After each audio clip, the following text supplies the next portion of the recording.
Assalamualaikum warahmatullahi wabarakatuh. Halo, bagaimana kabar kalian semua? Ingat selalu jaga kesehatan ya. Nah, karena di sini sudah hadir semua, sebelum memulai pembelajaran, alangkah lebih baiknya kita berdoa terlebih dahulu supaya kegiatan pembelajaran kita pada hari ini bisa dilancarkan. Berdoa dimulai.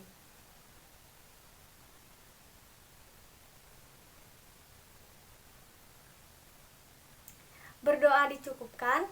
Nah, untuk pertemuan kali ini kita akan membahas materi bab 5, yaitu tentang mewarisi nilai luhur dan mengkreasikan puisi rakyat. Jadi apa sih tujuan pembelajaran kali ini? Nah, jadi tujuan pembelajaran hari ini yaitu diharapkan kalian semua dapat yang pertama yaitu memahami ciri umum puisi rakyat. Yang kedua, membandingkan persamaan dan perbedaan struktur pantun, syair, dan juga gurindam. Yang ketiga, menyimpulkan isi pantun, syair, dan gurindam. Dan yang keempat, menyajikan puisi rakyat. Nah, jadi apa sih pengertian puisi rakyat itu sendiri? Jadi, puisi rakyat adalah kesusastraan rakyat yang memiliki nilai-nilai dan berkembang dalam kehidupan masyarakat.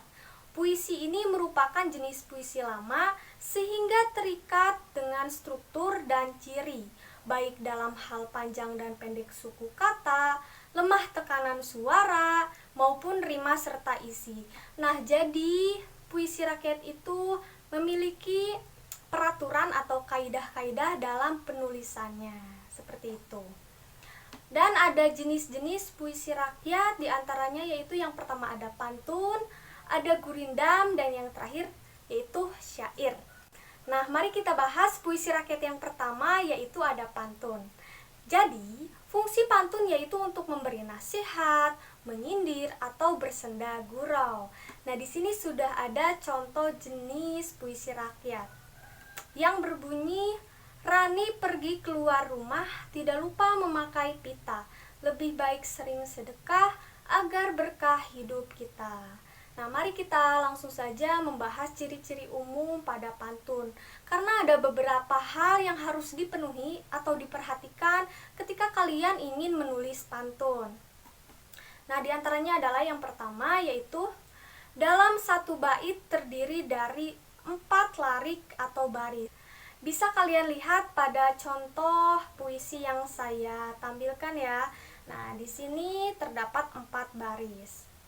Dan yang kedua yaitu baris pertama dan kedua yaitu dinamakan sampiran. Sedangkan baris ketiga dan keempat yaitu dinamakan isi. Ciri yang selanjutnya yaitu dalam pantun terdapat sajak atau rima. Mari kita lihat contoh pantunnya di sini. Pada baris pertama, kalimatnya berakhiran huruf H. Baris kedua berakhiran huruf A. Baris ketiga berakhiran huruf H. Baris keempat berakhiran huruf A. Nah, jadi bisa kita simpulkan bahwa sajak atau rima dalam pantun itu AB ya. Kemudian, di dalam pantun jumlah setiap baris harus terdiri dari minimal 8 kata dan maksimal 12 kata. Jadi tidak boleh kurang atau lebih. Nah, mari kita lihat pada contoh pantunnya. Kita hitung ya, pada baris pertama itu ada Rani pergi keluar rumah. Nah, itu ada 9 kata ya. Nah, jadi silakan untuk yang ke bawahnya kalian hitung ya, karena ini tidak ada kurang dari 8 kata ataupun lebih dari 12 kata ya. Nah, jadi itu adalah ciri umum pada pantun. Nah, mari kita bahas puisi rakyat yang kedua yaitu di sini ada gurindam. Jadi, gurindam ini berasal dari India. Mari kita lihat contoh dari gurindam. Di sini berbunyi, berbaktilah kepada orang tua, niscaya hidupmu berkah dan bahagia. Nah, langsung saja kita bahas ciri-ciri umum pada gurindam. Karena sama seperti pantun, dalam penulisan penulisan gurindam pun kita harus memperhatikan kaidah-kaidah dalam penulisan gurindam.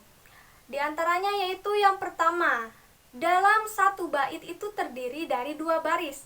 Nah, bisa dilihat kan dari contoh gurindam yang saya tampilkan. Nah, itu terdapat 2 baris ya, ingat.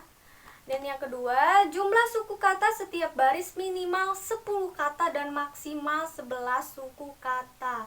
Mari kita hitung. Pada baris pertama, berbaktilah kepada orang tua. Nah, ada 11 suku kata ya. Pokoknya jangan kurang dan jangan lebih. Ingat.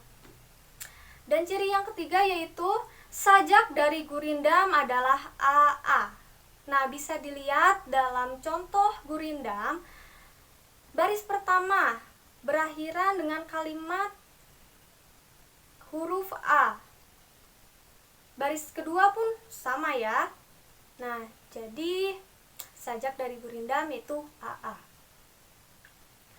Ciri yang keempat yaitu baris pertama bisa berupa soal, masalah, atau perjanjian. Baris kedua yaitu berupa jawaban atau akibat. Nah, kita lihat pada contoh gurindam di sini. Nah, kita lihat baris pertama itu adalah masalah dan baris kedua yaitu akibat. Jadi masalahnya itu kita diperintahkan untuk berbakti kepada kedua orang tua. Nah, jadi baris kedua adalah akibat dari baris pertama, yaitu jika kita berbakti kepada orang tua, maka hidup kita akan berkah dan bahagia. Jadi seperti itu. Kemudian, ciri yang kelima yaitu isi di dalam gurindam berisi nasihat dan kata-kata mutiara. Nah, jadi itu adalah ciri-ciri dan juga kaidah-kaidah yang harus diperhatikan dalam penulisan gurindam. Nah, kita masuk ke puisi rakyat yang ketiga atau yang terakhir. Di sini ada syair. Jadi, syair ini berasal dari Arab. Mari kita lihat contoh dari syair yang berbunyi, belajar haruslah semangat, rajin tekun serta giat, agar ilmu mudah didapat, masa depan semakin dekat. Mari kita lihat ciri-ciri umum pada syair. Di antaranya adalah yang pertama ada dalam satu bait itu terdiri dari 4 baris. Nah, bisa kalian lihat pada contoh syair di sini ya, ini terdapat 4 baris ya atau 4 lari. Ciri yang kedua yaitu di dalam syair setiap baris merupakan isi. Nah, jadi baris 1, 2, 3, dan 4 itu saling berkaitan. Ciri yang selanjutnya yaitu sajak atau rimanya adalah AAAA. Mari kita lihat pada contoh syair di sini. Pada baris pertama, baris kedua, ketiga, dan 4, kalimatnya berakhiran dengan huruf T. Nah, maka dapat kita simpulkan sajak atau rima dari syair ini adalah AAAA. Ciri selanjutnya yaitu di dalam syair, setiap baris harus terdiri dari minimal 8 kata dan maksimal 12 kata. Ingat, tidak boleh kurang, tidak boleh lebih. Kemudian yang terakhir, ciri dari syair yaitu isi syair berupa nasihat, cerita, dan petua. Nah, jadi itu adalah ciri-ciri umum pada syair. Baik, di sini sudah ada contoh soal puisi rakyat, yaitu perhatikan gurindam di bawah. Dengan ibu jangan durhaka. Nah, jadi lirik yang tepat untuk melengkapi gurindam tersebut adalah, nah, kalian harus ingat bahwa sajak atau rima pada gurindam yaitu AA. Nah, di sini kita lihat poin B dan D. Di sini kalimatnya berakhiran dengan huruf T. Sudah jelas ini salah, maka poin B dan D kita singkirkan. Selanjutnya kita lihat poin A. Sebagai bekal sepanjang usia. Tidak tepat kalimatnya ya. Kita lihat poin C coba. Supaya Tuhan tidak murka. Nah, ini baru yang tepat. Coba kita baca kembali. Dengan ibu jangan durhaka, supaya Tuhan tidak murka. Nah, jadi jawaban yang tepat yaitu yang C. Baik, karena pembelajaran kita pada hari ini sudah selesai, silahkan kalian mempelajari kembali materi yang sudah saya sampaikan, yaitu materi tentang puisi rakyat. Dan saya akan memberikan tugas kepada kalian. Tugas yang pertama yaitu silahkan kalian mencari persamaan dan perbedaan dari pantun, syair, dan juga gurindam. Dan tugas yang kedua yaitu silahkan kalian membuat video di mana kalian sedang membaca pantun dan direkam dalam bentuk video. Nah, tugas-tugas tersebut dikumpulkan dalam Google Classroom ya. Saya ingatkan kembali sebelum ditutup, silahkan kalian presensi terlebih dahulu di Google Classroom ya. Terima kasih untuk hari ini. Jaga kesehatan selalu. Wassalamualaikum warahmatullahi wabarakatuh.